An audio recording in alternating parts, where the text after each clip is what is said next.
কে সন্তুষ্ট করা, ভগবানের ইন্দ্রিয় তৃপ্তির জন্য নিজের ইন্দ্রিয় তৃপ্তি বাদ দিয়ে ভগবানের সেবায় নিযুক্ত হওয়া, এইটাই পঞ্চপুরুষার্থ।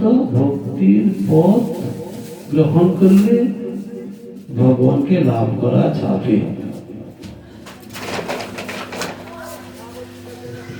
রঘুনাথ দাস গোস্বামীকে মহাপ্রভু বললেন যে মর্কট বৈরাগ্য না করো লোক দেখাইয়া, বিষয় ভুঞ্জে অনাসক্ত হয়ে। মর্কট বৈরাগ্য চলবে না, বাঙালির বৈরাগ্য।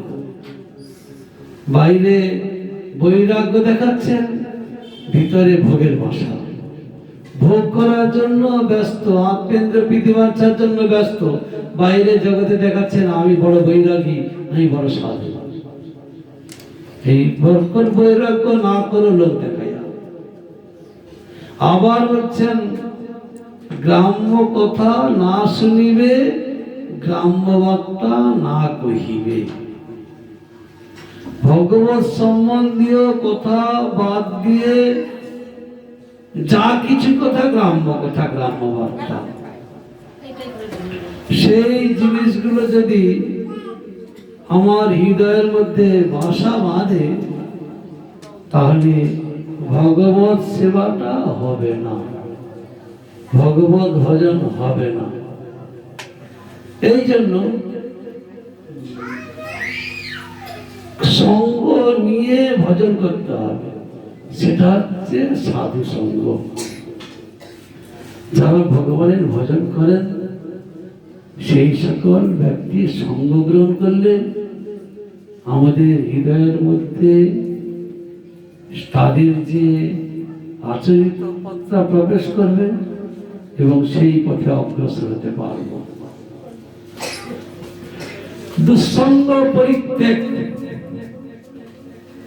যারা ভগবানকে মানে না, ভগবানের ভজন করে না, নিজে ভোগ চরিতার্থ করার জন্য ব্যস্ত, তাদের কাছ থেকে উত্তম ভজনের কথা পাবেন না। কি করে সংসার থেকে আমি নিস্তার পাবো সেটা পাবেন না। এই জন্য তাকে দিকে দুঃসঙ্গ জ্ঞানে পরিত্যাগ করতে হবে, যেটা করেছিলেন ভক্ত প্রহ্লাদ। বাবা হিরণ্যকশিপুর বিষ্ণু সেবায় বাধা দিয়েছিলেন, যেটা করেছিলেন ভরত মহারাজ। রামচন্দ্রের সেবা থেকে কইকেয়ী বাধা দিয়েছিলেন, তার জন্য মাকে ত্যাগ করেছিলেন। বিভীষণ রামচন্দ্রের সেবা থেকে রাবণ তাকে বাধা দিয়েছিলেন, এই জন্য দাদাকে ত্যাগ করলেন। যাজ্ঞিক বদ্রীগণ স্বামীকে ত্যাগ করলেন, এটা জাগতিক স্বামী, কি দিবে আমাকে? মৃত্যু থেকে উদ্ধার করতে পারবে না। অতএব প্রকৃত নিত্য স্বামী কৃষ্ণের চরণে এসে গেলেন। খট্টাঙ্গ রাজা দেবতাদের ত্যাগ করলেন, যুদ্ধ ভালো করতেন খট্টাঙ্গ রাজা। দেবতারা বললেন, রাজা তুমি তো যুদ্ধ ভালো করো, তা আমাদের হয়ে যুদ্ধ করো। অসুরের সঙ্গে যুদ্ধ করে দেবতারা সেবারে জয় লাভ করলেন। খট্টাঙ্গ রাজাকে বলছেন, আপনি তো আমাদের হয়ে যুদ্ধ করেছেন, কিছু দিতে চাই, কি দেবেন বলুন। খট্টাঙ্গ রাজা বলছেন যে আমার পরমায়ু কতটা আছে দেখো তো। বলছে মুহূর্তকাল পরমায়ু আছে। বলে মুহূর্তকাল পরমায়ু তোমরা আমাকে কি দিবে? ভগবানের ভজন করে ভগবানের পাদ পদ্মে চলে গেলেন।